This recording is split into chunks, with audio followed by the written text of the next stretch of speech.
rose ceremony, the fantasy suites, holy matrimony. Oh, won't you please take this rose?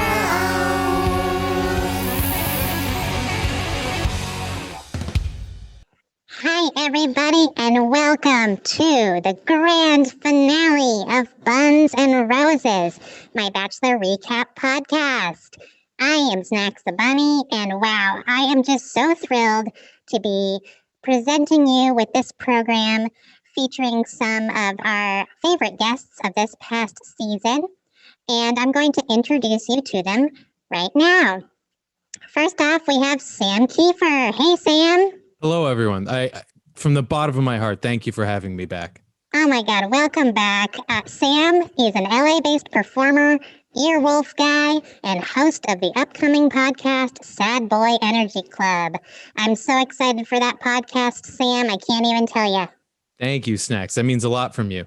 How are you feeling now that this Bachelor season has come to its dramatic conclusion? I'll spend the next hour telling you this show changed my life. Oh my God, I can't wait. My entire perspective. Please. I just got chills. I don't know about you at home. I got chills. All right, well, thanks, Sam. I can't wait to hear all about that.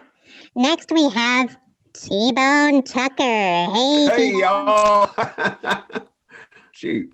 T-Bone Tucker, long-haul trucker and mail review maker, is the once host of the mail review group, The Buckaroos. A featured person and singer in the film The Long Haul by director Amy Enzer, he now spends his time polishing the chrome on his Freightliner, playing fetch with his dog Matlock, and looking forward to Pastor Caleb's weekly short and sweet YouTube show. Yeah, that's right. Hey, my dog Matlock's right here. Oh, boy. Yeah, he just made a little appearance. That's nice. That was great. It was so good to see Matlock.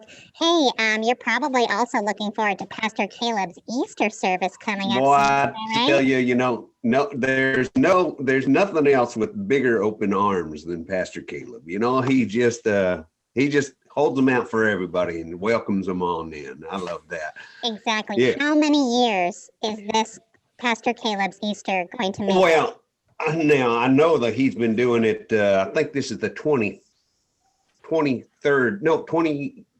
year. That's right. 22nd year. Wow. And I've been following him ever since the beginning, you know. Yeah. So if you folks at home don't have plans on Easter Sunday, what time is that show?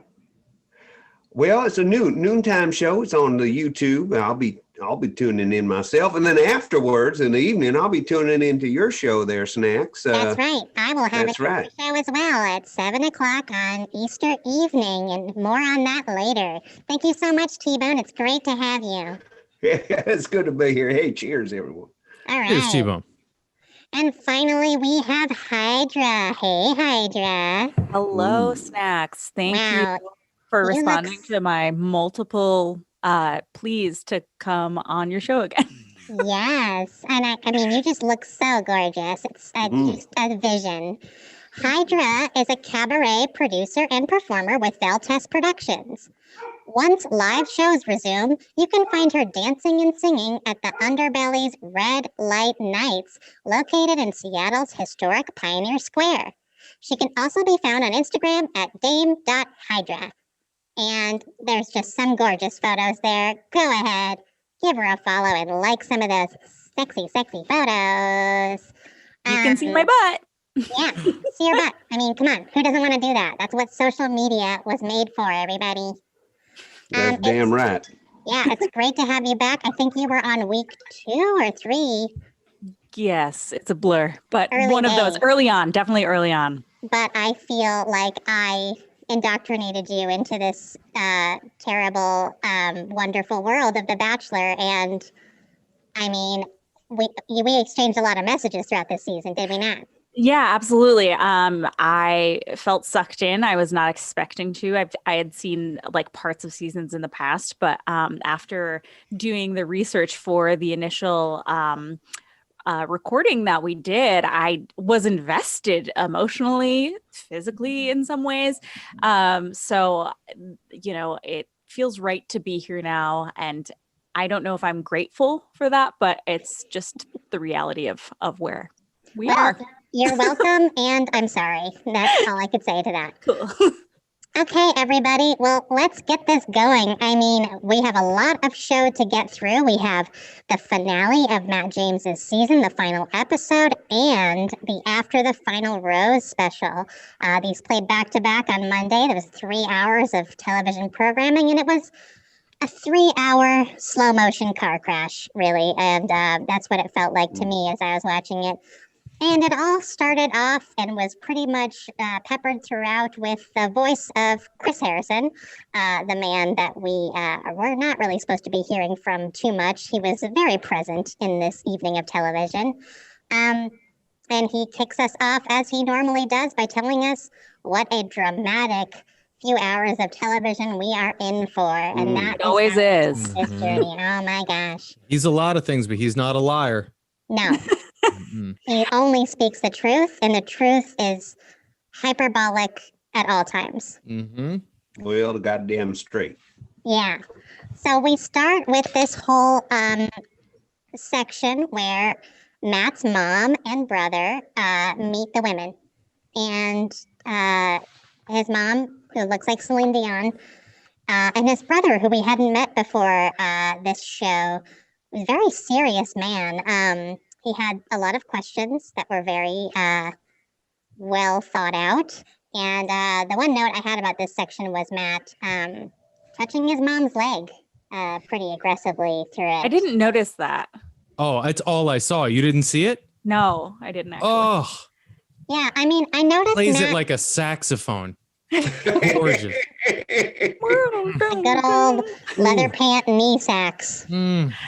Well, hey, look, I have an affectionate mother. I mean, I have an affectionate mama. I don't know. That's just how I was raised. And, it doesn't mean there's anything funny going on now. T-Bone, how likely do you think it was just that he liked the feel of that hide, that leather? He just loved it. I mean, I think that's probably what it was. He's just like, damn, I love some fresh leather pants, mama. Part of me does wonder, because those are, he absolutely does that with all of the women, has done it from episode 1. And so part of me wonders if he got that mannerism from home, or if he's just so used to being inundated with women who are fawning after him that is his go-to move now. And he his boundaries are skewed because he all of the women he's been around for months at this point are trying to do it to him. It's a chicken or leg situation. Really. Which came first? Which came first, you know what I mean? Yeah.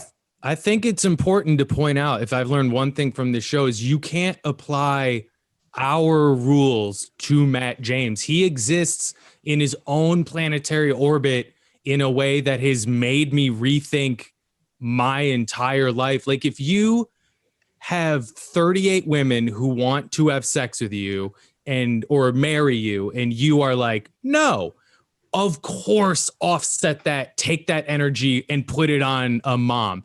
It connects. If you look at it in his world, it's like Inception. You can't go linear with the story. It tracks if you follow his perception. Totally. Wow. I think also that's why I liked seeing his brother a lot, because his brother just seemed normal. His brother was asking some really intense questions and was a little bit stoic, I suppose. But his brother had a little bit of style. He had a grill. He had his hair done. I really appreciated, and just his relaxed demeanor. And then seeing him next to Matt, who's he was relaxed. Was weird. I want what he's got. His brother reminds me of on a sitcom or a movie when somebody's brother comes to town, but they just give the same actor a hat and they let them be both people. And they just go, "This is my brother from New York." And he's like, "It's nice to meet you." But it's the same guy. Still Matt LeBlanc. Yeah, exactly. Yeah. I mean, it was definitely just interesting to see how buttoned up Matt seems and how reserved he is. And his brother wasn't necessarily out of there, but he will seemed like a regular person, whereas Matt seems very calculated. That's what I was going to say. It might be not a nature versus nurture, but a cause and effect thing of how much do you think you could open up if you wore turtlenecks 24 hours a day? Your body will respond to that. It will close in. If you get in a hot tub in a turtleneck you'll never touch your feelings again. Well, you become a turtle. Yeah. That's right. Oh, yeah. And then you become, every turtle out there was at one point a beautiful, tall, boring man. That's right. Sam, have you bought any turtlenecks since you started watching this show? No, I haven't, but I'm a good 1.5 feet taller. Okay. I mean, the You 10 just weeks grew. that we've been doing this, I'm so happy that we already got to the point of his boringness. I made a calculated effort when I started this, and I started keeping notes. So I was like, I find this man very boring, to make sure I wasn't punching down, and it's an easy joke. And then he so surpassed my ability to not punch down. He was so incredibly boring. I went through a second round of like, fuck this guy. And he is on point in his boringness in the finale. Like, he's impressively, like, you know, in NASCAR where they make a complete lap around the guy that was ahead. He's the most boring person I've met by a nautical mile. Have you met the Wow. fellow, though? What's that? You haven't met him, though. No, he will not return my texts. Oh, I've reached out, and they're hostile too. Oh, all right. saw I on wonder why. I saw Yeah. on Twitter that he's looking for a therapist, so maybe you could just answer the call and And I did, which it turns out is fraud, and I'm looking at hard time. okay. So actually that kind of brings me to, so in this initial meeting where Michelle meets the brother and the mom, and then Rachel meets the brother and the mom, it felt like Michelle really connected in a way, and then Yeah. Rachel seems super generic in her answers, in especially with his brother, but specifically what came to mind was like, in these one-on-one conversations with the brother, like, were either of them, did they think to be like, so I heard you're like a chef or whatever, how's your life, like I heard you're going to school right now, you know, like, did they make any attempts to engage with, to like make family Nope. bonds, which feels weird. Like, Well, if you the key, the biggest post-it note I wrote during the show, it would have been what is it? Episode 8. There's a point, I think it was Serena left, and Matt was like, hey, when I offer you a rose, that's an engagement. You take Yeah. this shit seriously. And that was the moment I was like, oh, that's how you view the world. It's like, these are the things I'm looking for. And they're like, well, what about my things? And he's like, you can get out. Yeah. You whatever. So it didn't Mm. surprise me. He's not here to ask them things. This is a, how are you going to fit into my super tall world? but that also like makes me wonder, in the conversations, the getting to know you conversations, like how in depth were they even getting? Because it's like beyond the just person to person one-on-one connection. It's like, you have a family and you have a history, and like, yeah, like when I meet a partner, I'm like, or a potential partner, like I talk about my siblings and I talk about my weird mom.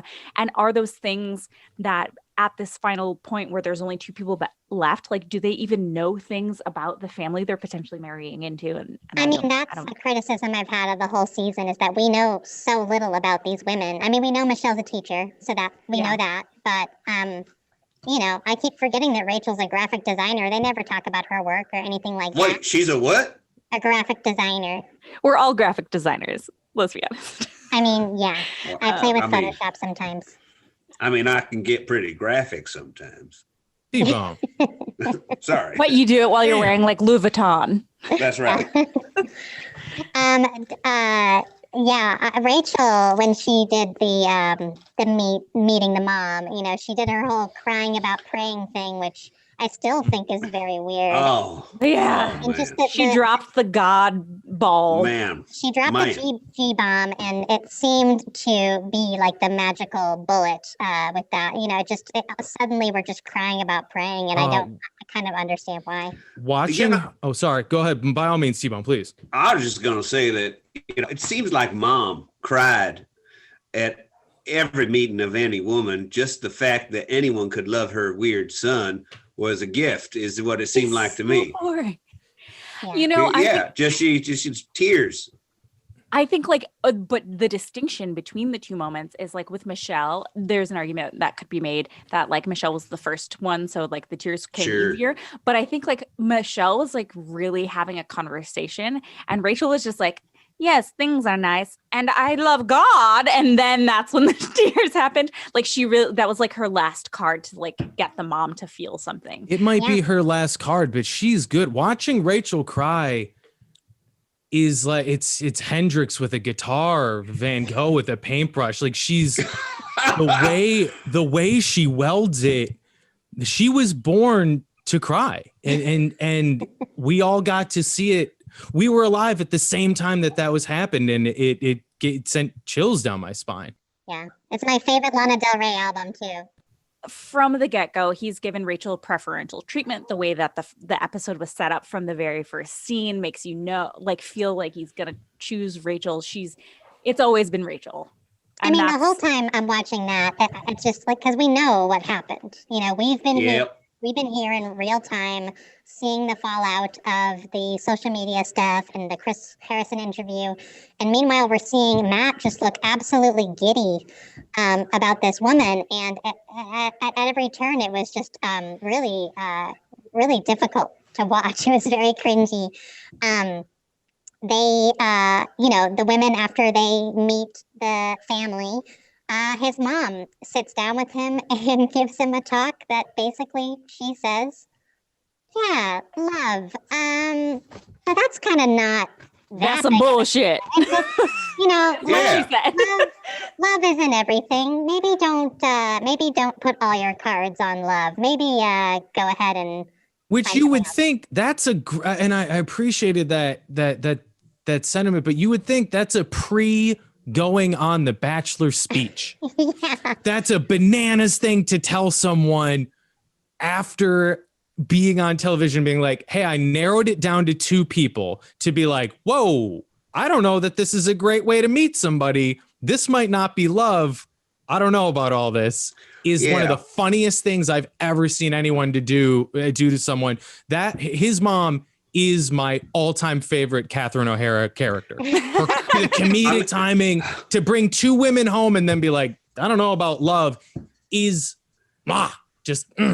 I mean, she really harsh-toked that love joint, didn't she? I mean, she did. And she turned that fella into a shrinking violet right after that. He just he was beat down. Absolutely. And so that just, for me, that moment was pinnacle, because I was like, his mom's fear mongering. And then, of course, he like takes the bait.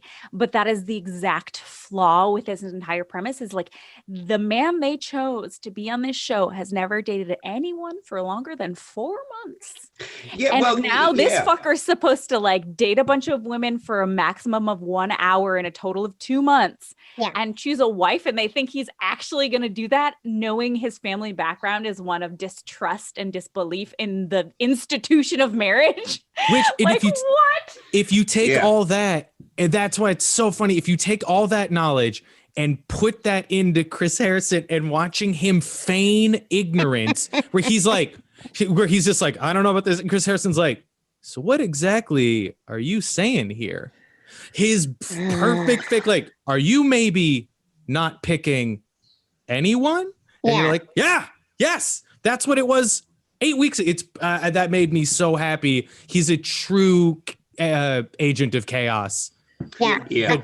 Absolute terrorist. And Chris I love him. Harrison, it's like, all we're hearing from Matt this whole time is, I don't want to be like my dad. I don't want to end up like disappointing somebody. I'm so terrified, and feelings fade and da-da-da. And then it's like he walks away from this conversation with his mom where he just feels like really like disoriented, because now he doesn't know up from down. And who steps in at that moment is Chris Harrison, who is like the person who is going to just, I mean, like a sage. I mean, I can't stress enough that Chris Harrison is executive producer of this show. So his attachment to the process working is what drives everything that comes out of his mouth. And it it was almost like a peer pressure-y type vibe in that conversation where Chris was like, you're going to let your mom tell you what to do? Absolutely. And just like, you came here to do this, so you better pick out a fucking ring. Was like very much the vibe. I will say, sorry, please. I was just going to say, I think it is weird that 1 minute Mama she's crying over these prize ponies, and the next minute she's shutting the barn doors on her stallion. You know what I mean? That was weird. This is my first Bachelor run through, and I understand how lucky and honored I am to be here to meet what Chris Harrison is, and then be here when he's let go from the show is an incredible time period. And I feel very, very lucky to be there. And in no way do I want this to come across where I don't think he should have lost his job. He should have, but I will say I'm slightly sad only because he's such a perfect foil for Matt. Like, when you watch the first half of a Superman movie and then you meet Lex Luthor and you go, oh, good, this is your Batman and your Joker. If you take Matt, whose bread and butter is butter and oatmeal, is women going, I love you, and him being like, cool. You take him and then you give him someone like Chris Harrison, where Matt's like, hey, I don't think I want to get married. And Chris Harrison's like, there's bagels outside. And they're this perfect dumb Mack truck together. I could watch them talk at each other without understanding what they're saying for 4 movies. And I am sad to see that chaos go. Yeah. I mean, Matt's bags are still on the saddle this whole show, I mean, they just are. He's just ready to ride away. He's got it packed. He's ready to ride. And then here comes Chris Harrison. I've got to tell you, I thought it was weird. Chris, he thought that love is a greeting card. Come on. Oh yeah. What kind of a greeting card is that? It's like, well, Right. Chris, I didn't think I was writing greeting cards. I think I'm trying to choose who I'm going to get married to. But he gets shaken up by this message from his mom. He has this conversation with Chris, which leads him into his final dates, and he takes Michelle on the trauma bonding date of rappelling off the side of a building. And I mean, like, I felt like that was to get him to the level of the injury that Rachel sustained in the skydiving. Was my first thought, is they are trying to see because his response was like, oh my God, I thought I was going to lose you. And they were trying to be like, oh, if something goes a little hanky with Michelle, can he get there with her? Yeah.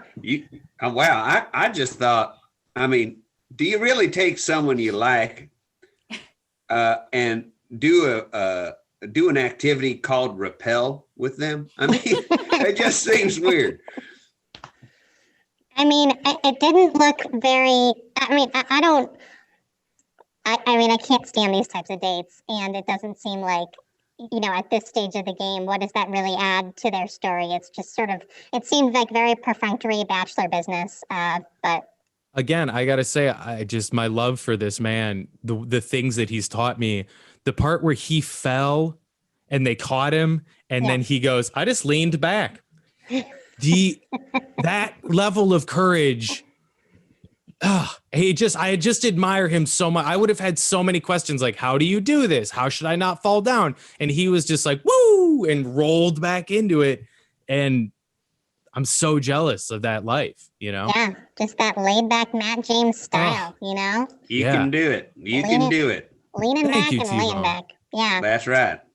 Well, and then later that evening, him and Michelle are sitting on the couch, and she gives him a present. She gives him a basketball jersey that says Mr. James, and then she reveals another one that says Mrs. James, and this is the moment. And you see, I'm starting to get to know that look on Matt's face when he's about to. World-changing warriors. Yeah, the world-changing warriors, that was very cute. I thought that was cute, but that was stressful and not cute at all for me.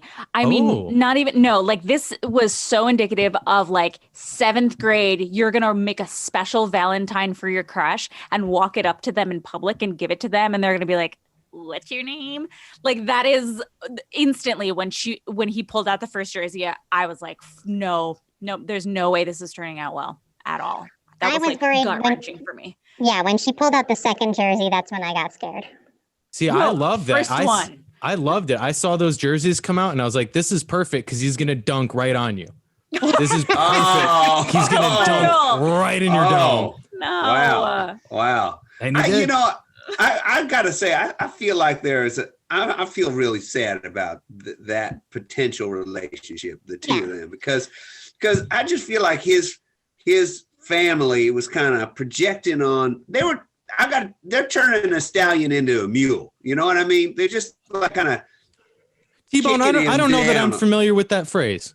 They're kicking him down a little, you know. They like he is by saying, "Oh, you're not ready," or "You're this." Yeah, I don't know. I felt like he could have had something with her because I don't know. Like at the end of the day, that's her choice to marry someone who's like totally emotionally unavailable as someone who's actually a catch herself. Like, so I agree though. All right. I got you there. No, like I agree. His family should have been like, what? How did you bag this chick? Like, go for it. Kind of. I mean, because she was the one. I mean, everyone knew it. Even aside from all the controversy, you know, like he picked the wrong girl. God dang it. Well, it was a little bit of cosmic retribution that, like, now he definitely knows that, right? So yeah, well, that's true. Do you think he's gonna be? Sorry, I'm getting ahead of myself. Like, what if he was one of the contestants on her season of The Bachelor? That's definitely not happening. I want to see that because I think he would win. Because at the end of each episode, they'd go, "Matt, you're going home," and he would be like, "All right," and then we'd just go back to his room. And then he would just stay to the end. He's like, all right. I am home. This is where I belong. Yeah. So I got a question. All right. When she was like, gave him the jerseys, and then she was like, "Oh, something's on your mind, honey." You're like, "What is it?" You know, and he's all, "I'm just thinking about not sleeping." Did anybody like?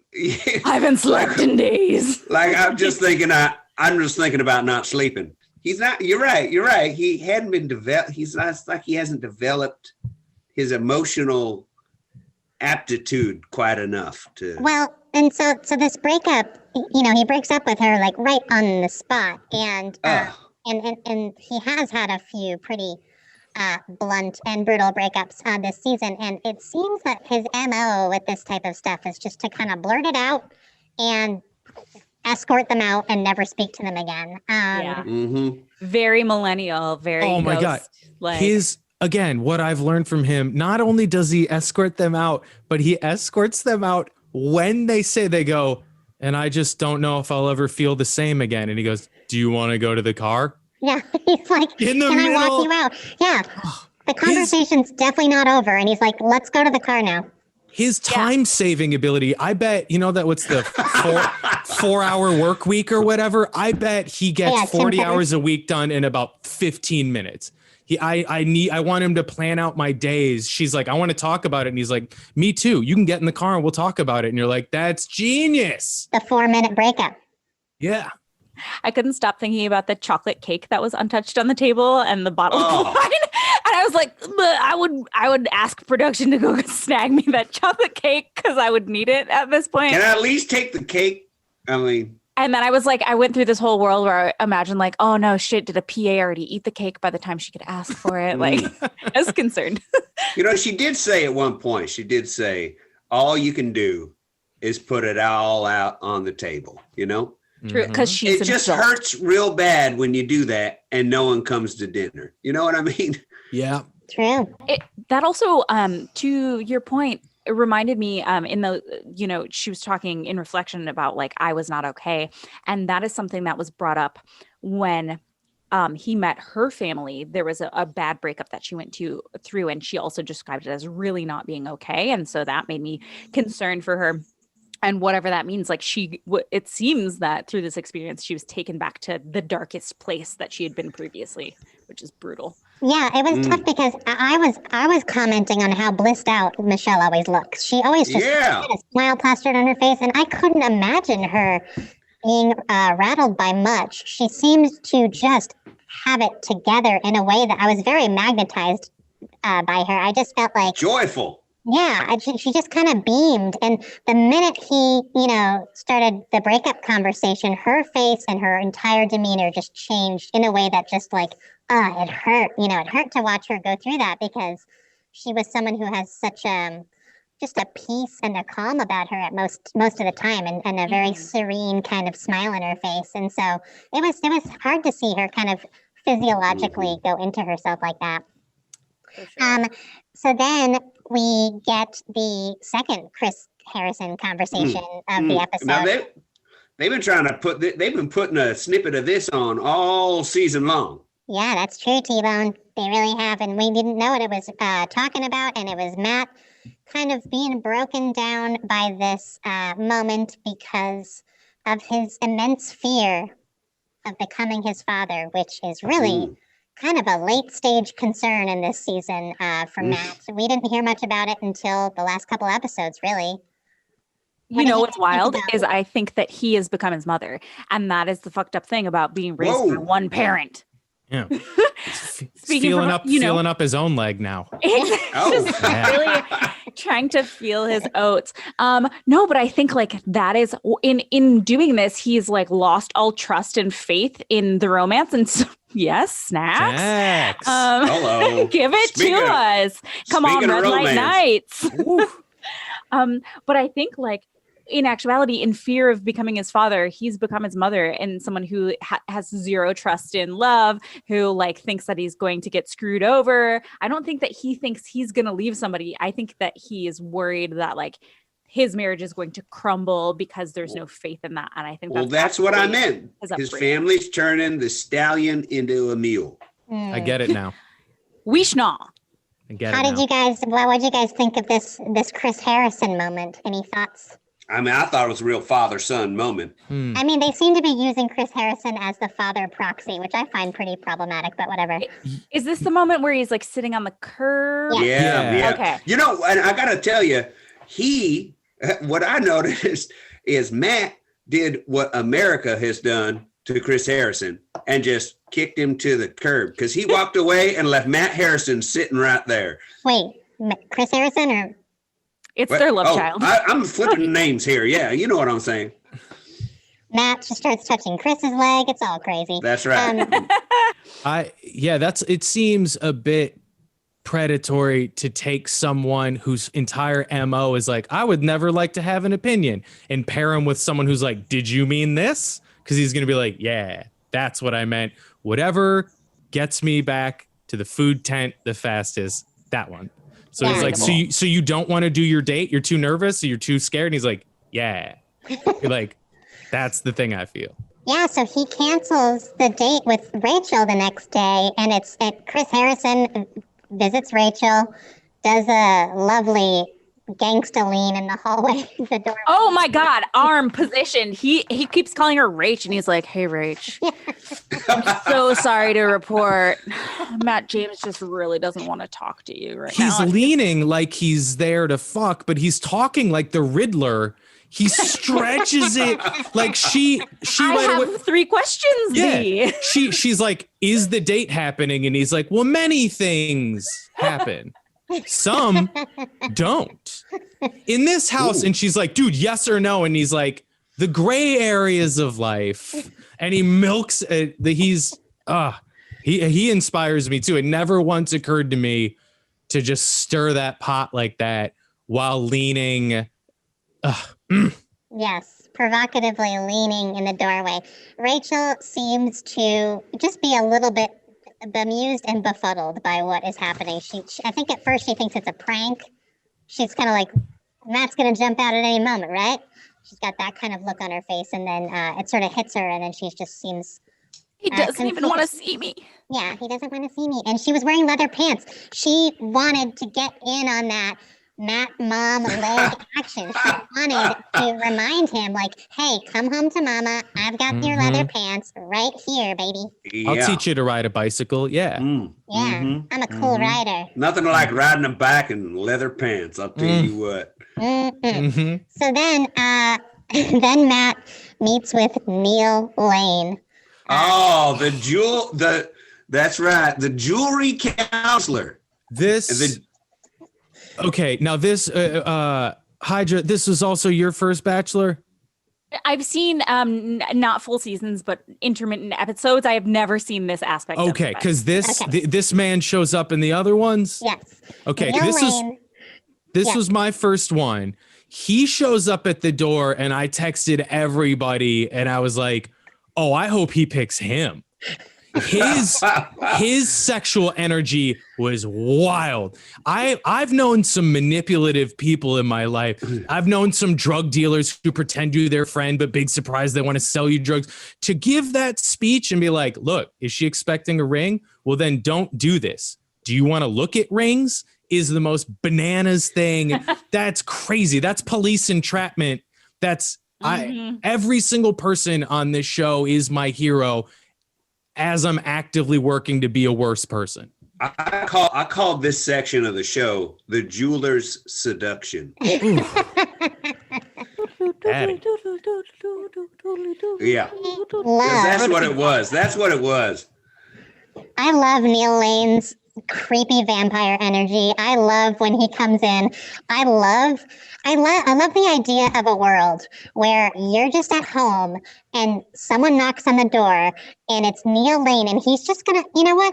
Maybe just look at these rings. I'll bet if he did that door to door everywhere, a lot more people would get married. I agree. The power. And also, I noticed in the forward promo, I think he was handling a different ring, like in all the forward promos of like ring handling. I remember distinctly thinking that's an ugly ass ring. And then he chooses the pear shaped, which is very classy. So I don't know what's TV anymore. No. Classic What's producer true? His energy also reminded me, T-Bone, you strike me as a good God-fearing man. His entire energy, if you've ever seen any movie ever that involves the devil, it's always just like a briefcase, and then he's like, maybe you just try it on.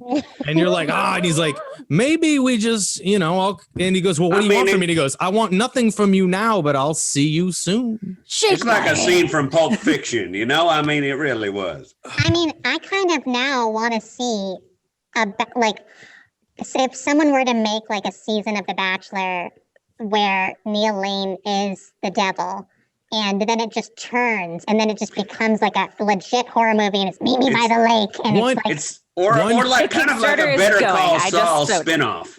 100%. If he had stayed with Rachel, and if he had picked Rachel, and that stuff hadn't come up in the news, and they had gotten married, and they had a child, there would be a moment where they're in the hospital room, and the child emerges from her birth canal, and Neil Lane comes out from behind a curtain, and he's like, gentlemen, I believe we made a wager. And then he puts that baby in his briefcase and poof, out into the baby night. Was me. Yeah. Oh, wow. Hey, Hydra.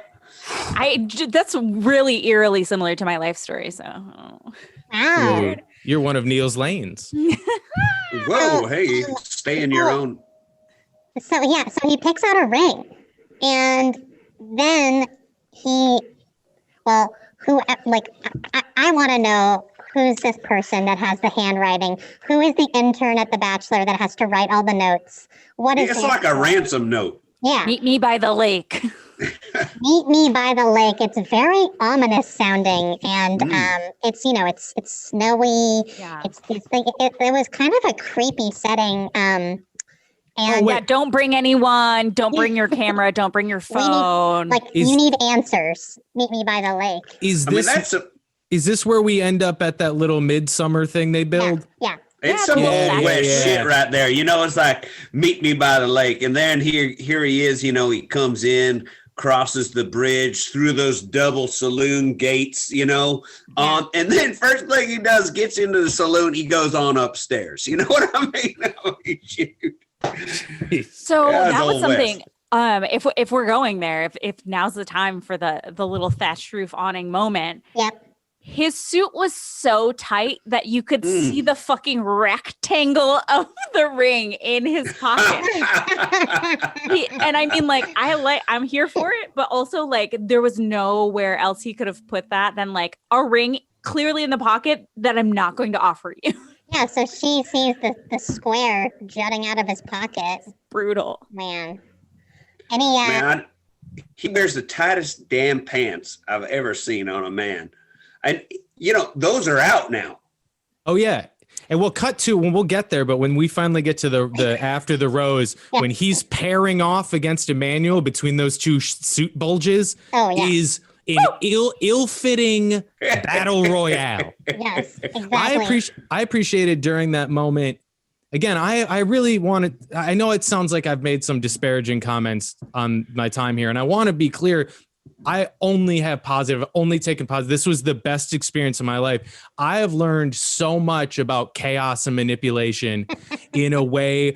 There's a part, he didn't miss one last chance to stab Rachel in the brain with a pencil. He's like, I could propose to you.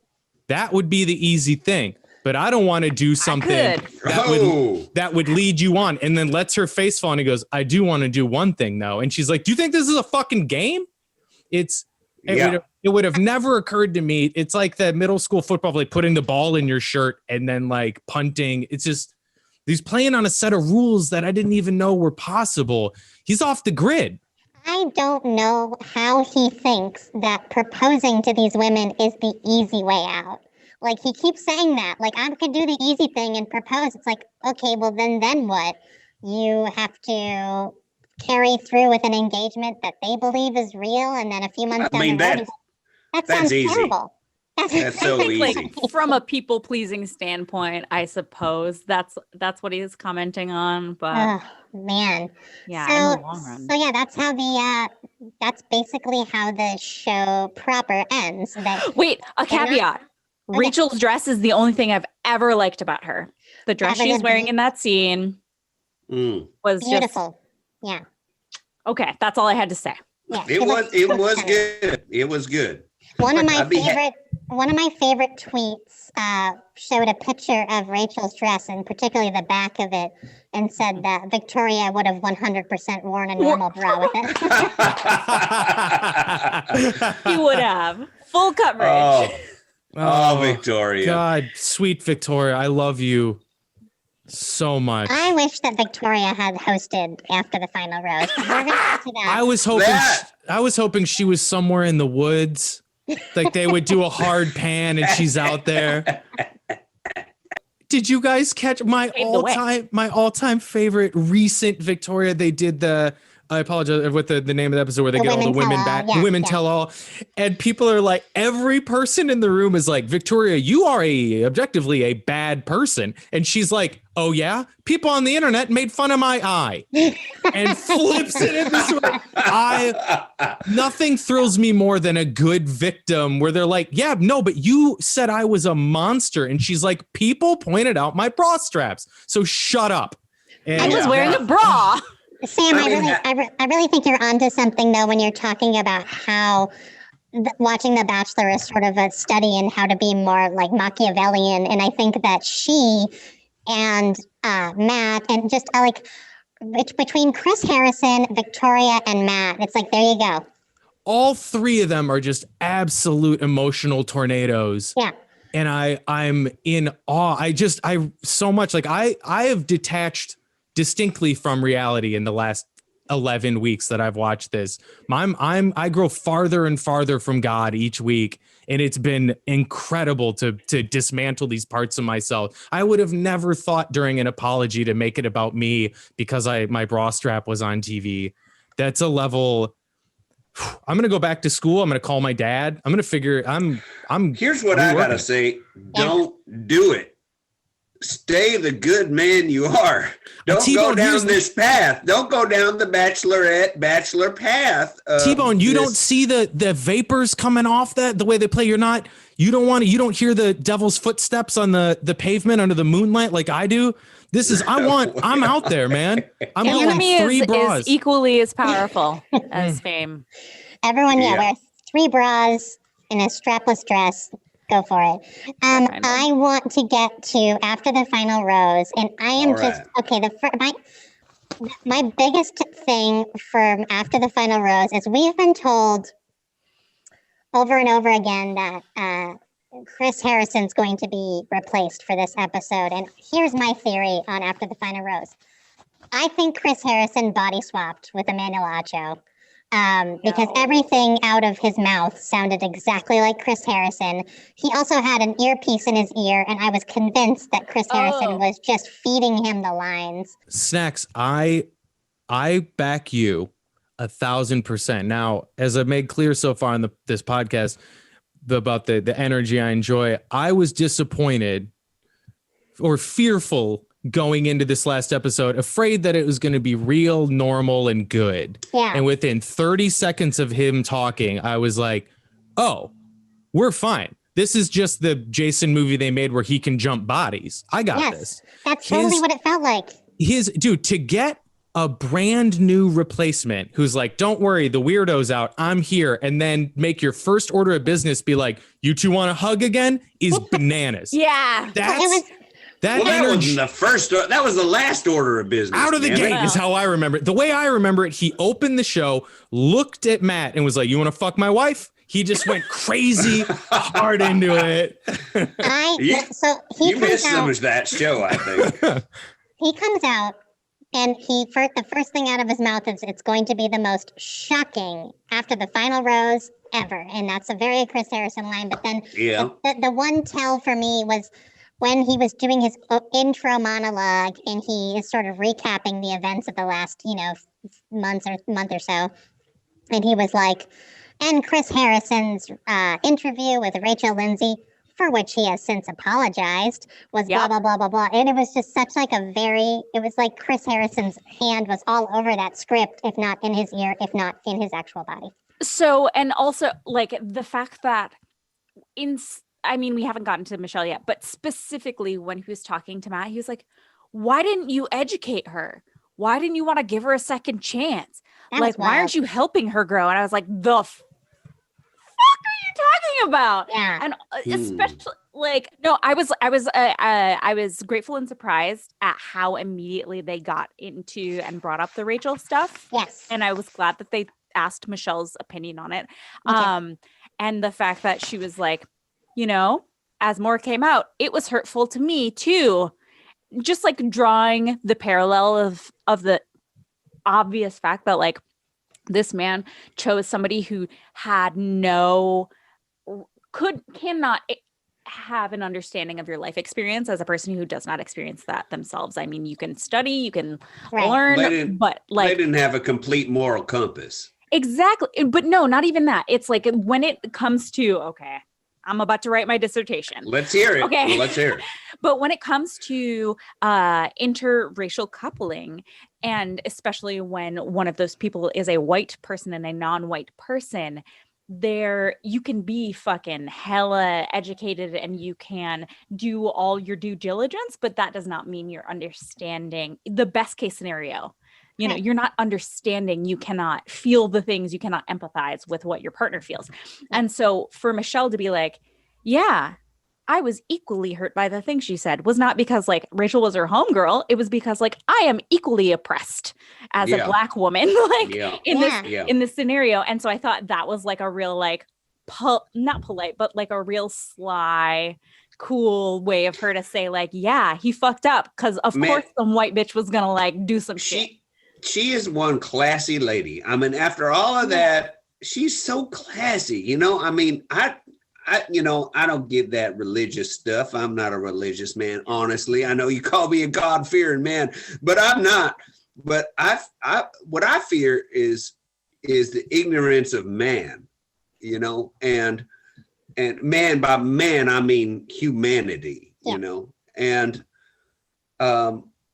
she came off as so classy and elegant and someone who knew herself in a way that we hadn't seen the whole show, because as you were saying before, we don't know anything about these women. Yeah. We know everything about him because it's all about him. Ooh, we got a man here. But well, and then also there is sorry, I cut you off. I'm rude. I'm not Michelle.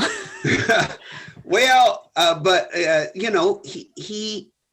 she is just so elegant and classy, and the way she approached it and the way she talked about her experience was fantastic. I hope, as she is now, as we know, one of the next bachelorettes, and I don't know how you do this. I don't know how you continue to be a classy person and a star of the show, but I hope she's able to continue that.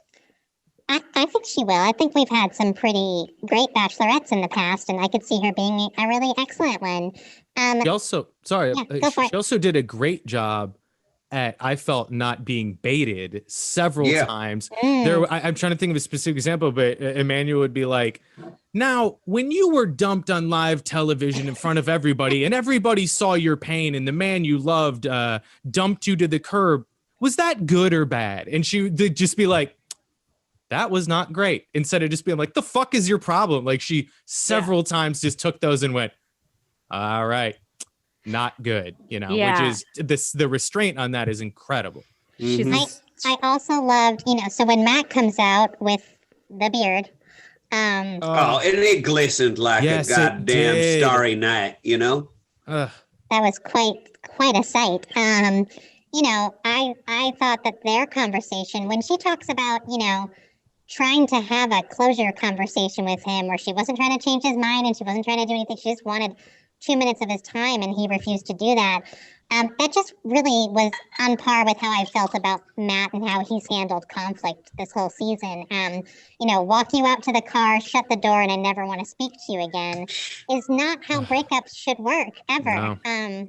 Especially with someone who was trying to marry you. I think that they deserve a bit more of your time, you know? Like a good person, you know, she was a good person, not like a terrible human being that you discovered some that opened up all your emails or that like stalked your mom or something, you know. Sure, you cut them off then, but no, she was a good person, you know. You don't just cut it all. You say, hey, Matt has this incredible ability to respond to something as if he wasn't the one in the scenario, as if it's part of what's changed your life. As if he was a bystander. They would be like, what was it like when you dumped her? And he would be like, that's crazy. I saw that. That was wild. You know, I think like all of this harkens back to the exact fact that like he's never dated anyone for more than 4 months. Like, and he's like 28 or something like that. In the era of ghosting culture, like these are all absolutely kind of like, if you remove the film version of this, plausible.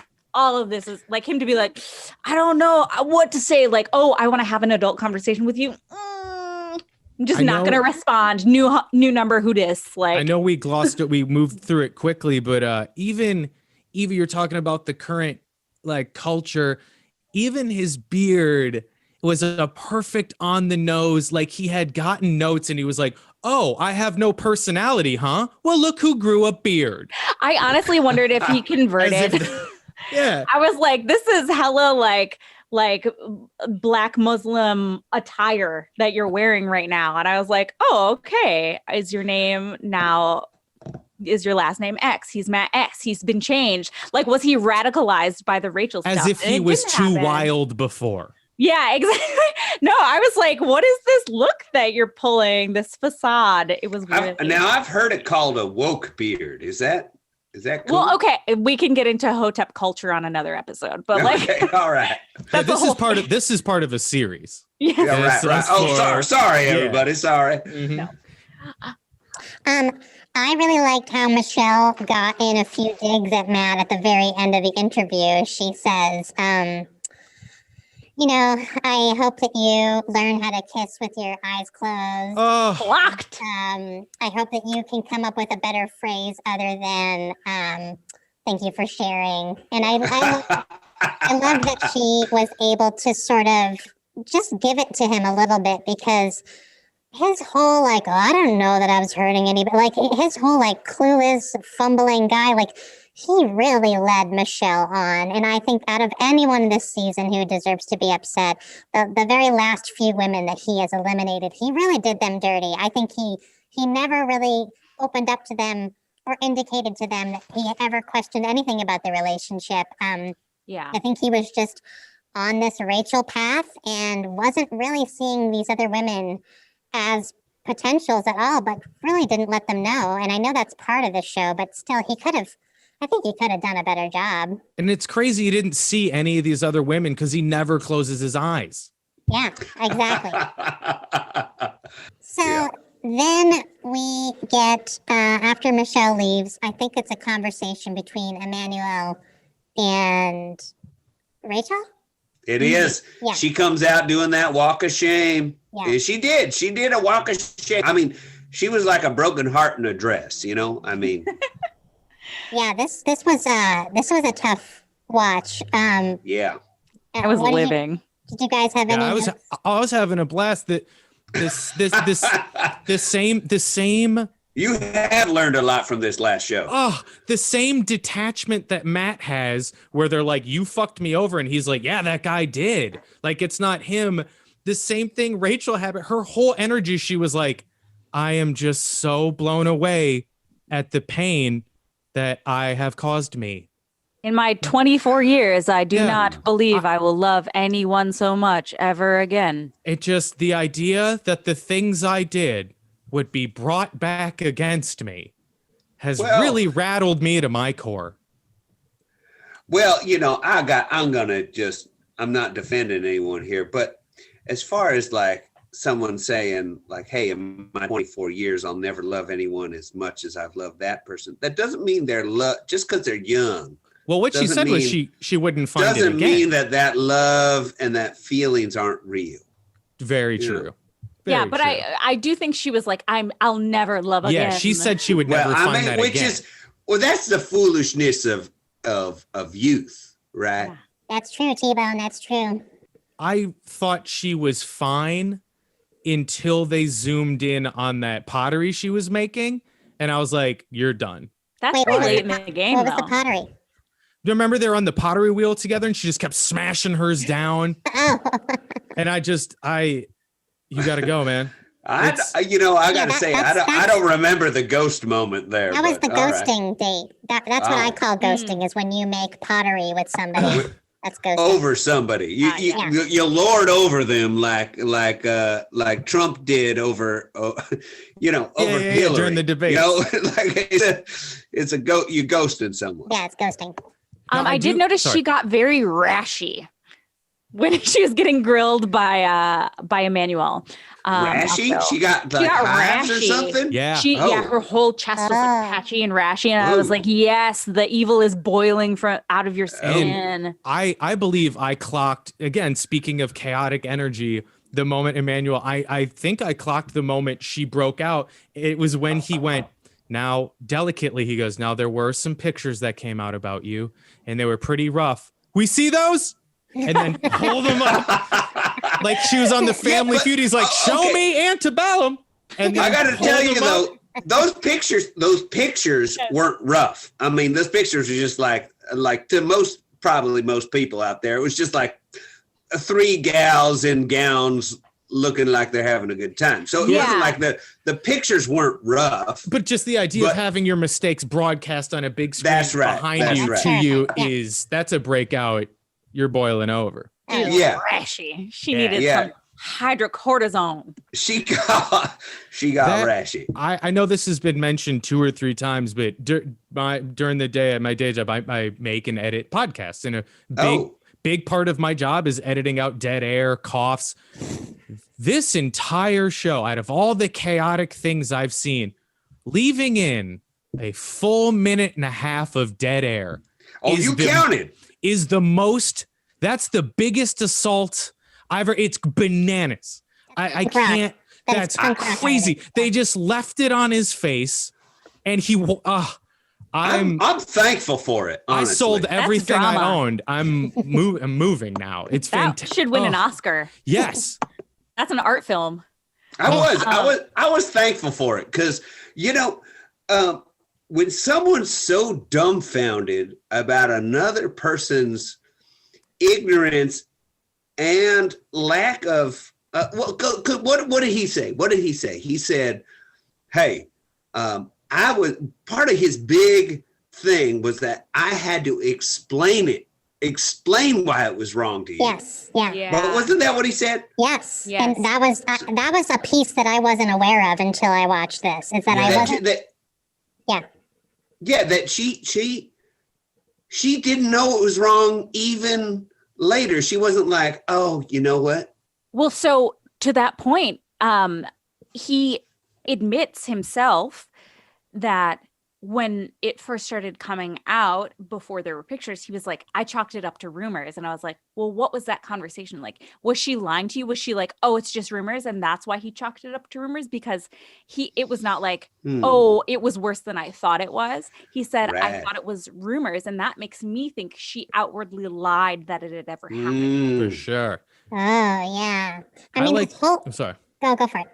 No, I just wanted to point out, it just occurred to me. I like to think, you mentioned that Chris Harrison, you think, was still involved. I like to think that close up they left for a minute and a half is just, he's got like an Ed Harrison Truman Show where Chris Harrison's up in the top and he's like, stay. And everyone's like, dude, zoom out. And he's like, stay.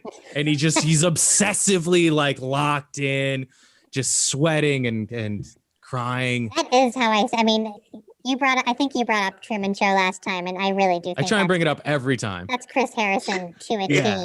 And I think, just saw it for the first time, so I really want to work it up. Did you? Wow, it I shaped love my that childhood movie. psyche for the worst. Yeah, Wow. well, I'm 9, so I just got to. Okay, all right. wow, all you right. look great for 9. Wow, thank you. I think you look terrible for 9. Yeah, I thought Emmanuel asking Matt really pointed questions about Rachel and if the reconciliation could be possible. And Matt was really strong with his response of, she's got work to do and I don't need to be part of that. And I look forward to seeing her do that work. And I like that too. I Yeah. did. Yeah. I like that because he was upfront about what he thought, and this is one of the rare moments I got to say about him being that way. Yeah. Because often Yeah, that's he true. kind of just didn't say kind of exactly what was on his mind. He sort of deferred to a pause, or he deferred to what people might want to hear. But this moment I thought was good, that he was excited in a way to see her growth, but Mhm. he didn't need to be a full part of it. I thought that was good. I agree that his responses were relieving in a lot of ways. And also I think like this may harken back to the Chris Harrison, pulling the strings, but the way that the questions were posed were really accusatory of like, why Yeah. didn't you give her a second chance? Yeah. Like, Yeah. why wouldn't you teach her that?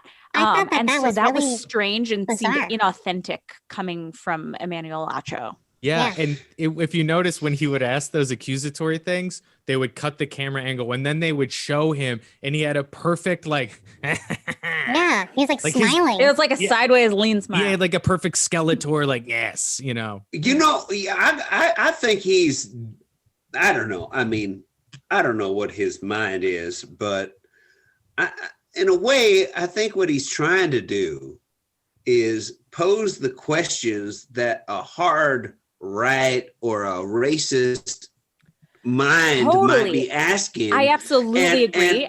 And doing it through his lens slightly, not too much, but just enough that it gives it more credibility, and the answer to that question more credibility for those who might be doubting his position just because of the color of his skin, which I think is absolutely terrible. But I do appreciate the fact that he is taking that tact in order, because how do you win the hearts and minds of these racist fuckers out there? Sorry Totally. about my And language there. No, T-bone. and I definitely T-bone. agree that it's important to pose those questions to basically take power away from those arguments, right? So it's important to pose those questions, but instead of saying like, some people might think like you could have helped her and taught her yourself. Like, why Right. isn't that something you felt you needed to do? And in actuality, he was like, well, why didn't you do this? Oh, you could have done this. All right, And like, all right. I think like, I'll give you that. I don't Could've been dislike him. In Dungeons and Dragons, we would call him chaotic good. yes. Ah. Mm-hmm. Okay. Yeah. I definitely cringed a lot at Rachel's like touching Matt throughout the whole conversation. It felt Grabbed very his hand. Yeah. There was a part where he was processing how much she had hurt him, Right. and she reached over to console him, which is a perfect, again, never even occurred to me is a master class. It's like, wow, No, you hurt me so much, and just like, Yeah, you're gonna be okay for what I did to you. Don't touch me, woman. yeah, Ah, it No. felt like, I mean, Hey, I do. she's like, if you need anyone to help you get through what I did, I'm right here, baby. right. Well, I get what you're saying, but I do think that she has learned. I mean, in the end, it felt like to me that she had learned something. She did say there was no excuse for what she had done. I mean, she did say that. Totally. I mean, so I feel like she Right, did feel but I remorse do for think- what she had done. I mean, sure, maybe it's just because she got caught, and maybe it's just because she'd been criticized. But in the end, she felt shame, and she felt like she wanted to make things a little bit better. I'm not saying she can do that, and not immediately, because Well, it takes time. But also, yeah, I just think that I feel like I see sometimes where people make these public apologies and then they expect things to just kind of snap back Yeah. into place. And it did sort of have that vibe to me a little bit where Yeah. she was, she just kind of wanted Matt to be like, oh, we're cool now, right? And he's just kind of like, no. Hi, Ramen. Can you hear him coming in? Come up here, Ramen. Is that a little doggy right there? Yeah. Oh, shoot. Come here, Ramen. Way to bring a little levity to a heavy conversation. Yeah, huh? we need some ramen time. I mean, Yeah. This is ramen. hey, Ramen. Hydra, how did you feel about all this in the end? I mean, Generally was your, speaking. well, kind of. I mean, I'm interested. I mean, you have the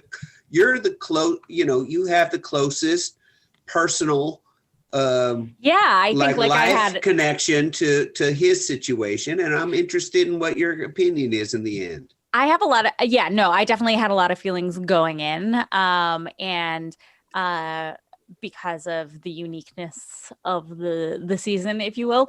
And at the end of the day, I feel like nothing surprised me. The fact that like a white lady went on television to like try, or a bunch of white ladies went on television to try and like marry some black dude for TV, like didn't pan out. Not surprising. The fact that like this person who is biracial, who like had a, one parent home where he was like raised by a white woman, would choose a white woman at the end. Not surprising. The fact Yeah, that like you're he right. like, there's just like so many things that were a trope, like that. I'm like, it's unfortunate. Obviously, it's an intense thing to be in the public eye and to have that scrutiny, Sure. obviously. But you signed up for a reality TV show. And so like, Mhm. I see that caveat. But I think like in casting the first Black Bachelor for the sake of like diversity and like covering your ass as a television production company, kinda lame. clearly they didn't do their due diligence, and it came back to bite them in the ass in many ways. And I think there's part of a bigger conversation of like interracial marriage, interracial coupling, interracial like reproduction, and the fact that all that has consequences. And so nothing was surprising to me, but also it's just like, it is a bummer to just see things pan out how they're going to. Yeah. He was never going to pick Michelle, and she was perfect. So Yeah. Yeah. My cousin, who's biracial as well, I asked her recently to send me a video. Now, this might sound strange, but to send me a video of her crying. yeah. Yeah, And it she said- sounds strange. I got you. I know, it's a weird ask, but she did. And she said there's plenty to cry about. And she said one of the things she had to cry about, now this is before the final episode, this is before the final, she said, one thing I have to cry about is that Matt is going to pick the white girl. Yeah. And she And I was mean, right. like, you knew it early on in the season when he started slowly weeding out some of the darker skinned women, and then all of the darker skinned women with natural hair. And then it was just only dark skinned women who straightened their hair. And like, Yeah. it's just all of this. And they did little things too, where her camera time, focus wise, was always 4 to 5 seconds longer. Mhm. That was like the first like, Mhm. you're the winner. Yeah, Sorry, go ahead. there's a whole social media account called like Bachelor Data, and it analyzes the screen time of the women based on, if they're white or, and it was just a way of breaking it down by screen time by minutes, how much time the women of color got in this season. And to no surprise, it was in the minority of the screen time.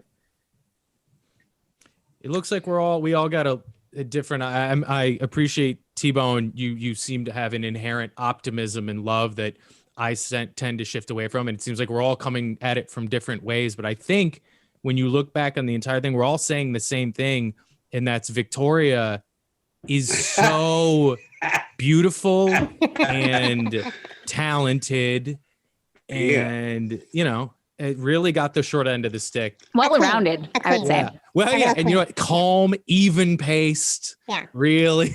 That's a takeaway I will from say, the season. okay. I will say I was surprised Michelle agreed to do the next season. Yeah.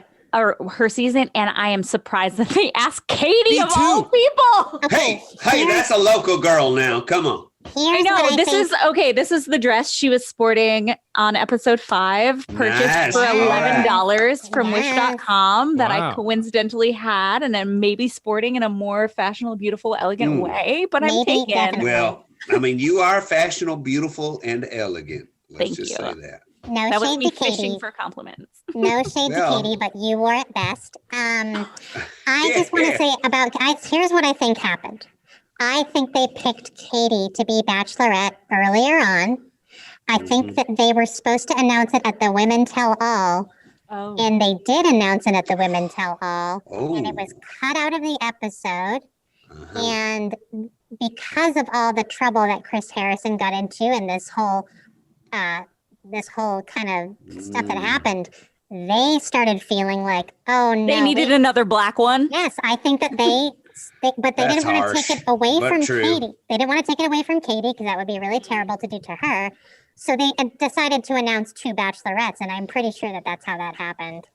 We were all appreciating earlier multiple times Michelle's ability to make small pointed comments. I don't know if you guys caught, like right as they were wrapping up, they cut to her and she's directly next to Katie, and she goes, how does it, Emmanuel goes, how does it feel to be the next Bachelorette? And she goes, oh, I'm paraphrasing, but she's like, it's very exciting and very new. I mean, at first I thought it was together, and I was like, Yeah. ugh. But then I realized it was separate seasons and it's okay.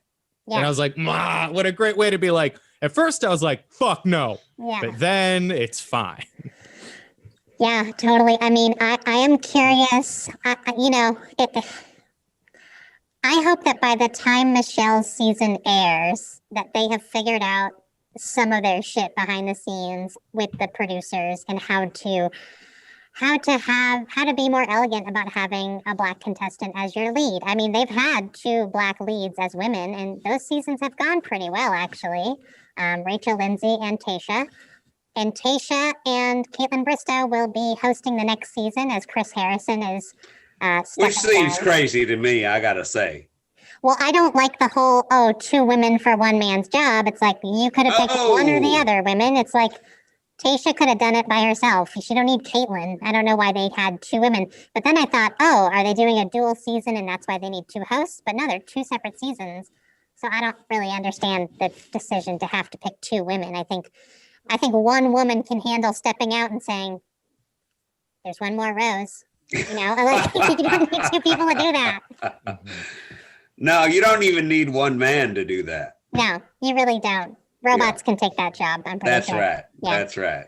Anyone have any last thoughts? Sam, I'm really curious about, you talk about your life changing by Matt James, and have we heard kind of your whole philosophy? Like, what does the future look like for Sam Kieffer as influenced by Matt James, The Bachelor? I think from here on out, all the time that I've been wasting, I don't know, I guess acknowledging other people, I could be working out, buying turtlenecks, buying property, growing a beard. Yep. I think I just learned that it's okay sometimes to not say anything. And by sometimes, I mean always. Just Even opting out. Even if it's really, really important that you say something, pass. So maybe it's like a self lobotomy. Yeah, I look forward to, if you'll have me, coming on the next season of this podcast completely muted, Okay. but still taking up a voice, taking someone's spot, and contributing nothing. Can Ramen talk for you then? Yep. You want to see something fun? Let's see if he'll do it. Oh, his head's already up. Wait. Ramen. He pops his head up. Uh, Yep. You can talk through my attorney if you need. all right, T-Bone. What are your takeaways from this season of The Bachelor? What are you going to take home with you? Well, this has been a real confusing season, I got to say it. And not for all the reasons most people might think, Okay. I mean, love is a complicated, unorganized, difficult thing to navigate in the world, let alone on a television show, especially with all those pressures bearing down on you. I mean, I gotta say, Matt James, he felt the pressure of the whole African-American community upon him. It was apparent at the very end when they asked him, and he said, oh, well, I had to be a certain way. But the thing is, he wasn't that the whole time. I mean, he was partly, but, he is a mixed man, just like all of us. We're mixed with something in the world. And what he needed to be was a man that is his own man, not what anybody expected, not any of that. And so what I'm taking away from it is that despite the public pressures of the world, all we can do is use our personal experience and our life experience to be ourselves and to put forth a beautiful image of who we are. But we're not all beautiful. So we have to put forth a real image of who we are, because human is what we are. And I hope that he's able to walk away from all of this and still be a human and navigate the difficulties of the world. T-Bone's beautiful. Oh, wow. Thank you. You learn a lot from Thank truck you, sir. driving. I'll Yeah, just say, you learn a lot. You see the world when you're driving a truck, and that's what I've seen. And you're watching men strip. You see a lot doing that too. T-Bone, I have a safety question. Did you watch this season while driving? Well, I watched part of it while driving, but they got those big screens on the dashboards now, Oh, I suppose so. Let's just say I listened to most of it. All right. That seems safe. Yeah, I like that. Hydra, takeaways from this season of The Bachelor. I would say my major takeaways are that monogamy and marriage are archaic practices. Oh. And anyone who goes on a reality TV show for love is maybe not the most emotionally mature. And there were just so many hurt feelings about the fact that like all these people wanted to have a monogamous relationship with this man, and it could have been way cooler if they were like down to try a different version of life. That's right. all. So monogamy brings misery. We need polyamory for the next ushering in of As an reality option TV show at love. least. Now hold on. I'm just going to throw. I'm sorry I thought about T-Bone this. I thought this was gonna get T-Bone. I'm going to throw in on this that I heard that there is a show called The Batch, and it's an Instagram show, and it's all over the place, all sorts of people. And the last episode ended with the contestant picking 3 people because they are polyamorous. Wow. Yeah. I mean, if that Now- were an option in this show, I feel like out of 38 women, at least 2 would have been like, yeah, we could have and it would, encourage pleasant relationships between the people living all together. I don't know. Wow. That's my takeaway is the inherent premise of this show is flawed. Agree. Can I make a plug as well? Yes. I am currently trying to pass a piece of legislature, which is very hard if you're not a lawyer or a senator. And I'm getting a lot of resistance in the courts. I am proposing that if you kiss with your eyes open, you go to jail for murder. I'd like Or instant, yeah, it's a one strike and you're done. If someone opens their eyes and they're looking down at you, you're done. Is there, I'd like to propose an amendment where, like, if your mouth is going on the outside of both of your lips, that is at least a misdemeanor. That's right. Oh, yeah, it's less. That one cancels it out. That's, you have to pick up garbage, but with your mouth, you on the side of the road. Yeah, on both sides of the pop bottle. Okay. Yeah. Well, I hope they don't hit any of those trucker bombs. I'll tell you what. I almost said IUDs. I'm fired. No. I need to go. That's not a trucker bomb, but close. Well, I have learned a lot this season, and I want to thank everyone who's been on this journey along with me. What I learned from this season of The Bachelor is that I know some beautiful, amazing people that are willing to talk with me for hours on end about this crazy show. And we learn a little bit about ourselves, about each other, about the world, about love, about race relations in America, about TV production, about kissing with your eyes open or closed. We learn about socialites. We learn about women who wear their bra straps outside of their dresses. I love you. We learn about different ways to wear your hair. We learn about Vibrators. about what? Sex toys. Oh, dildos. Yeah. Hey, what up, Katie? We learned a lot. We talked a lot and we shared a lot. And I really want to just say from the bottom of my heart that even though I have talked about how much I can't wait for this to be over this season, that's on me. I gave myself a lot of work with this show with a pretty fast turnaround time for the episodes. And but I don't want that to take away from the fact that this has been extremely enjoyable for me. And I have loved doing this show. And who knows, Buns and Roses might be back for Katie's season. We'll see how it goes. And I'd love to have you guys back next time this show gets up and running. So with that said, I want to thank you all for coming on Buns and Roses. And follow these lovely people on social media. And be sure to... Sam, do you have something to say? Nope, just having a great time. Having a blast. Okay. Hey, I do. Let's give a cheers to Snax the Bunny. Thank you, Snax. I say cheers to Snax the Bunny. Thanks for a great season of talking about a bunch of bullshit. Thank you for introducing me to this incredible show. Thank you. Yeah, thank you for pulling me in. Just arms and legs, just crawling, screaming and crying. Yeah. It was my pleasure. It really was.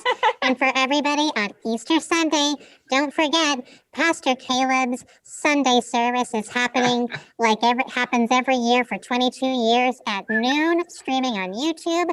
And then my show, The Easteravaganza, will be that night at 7 p.m.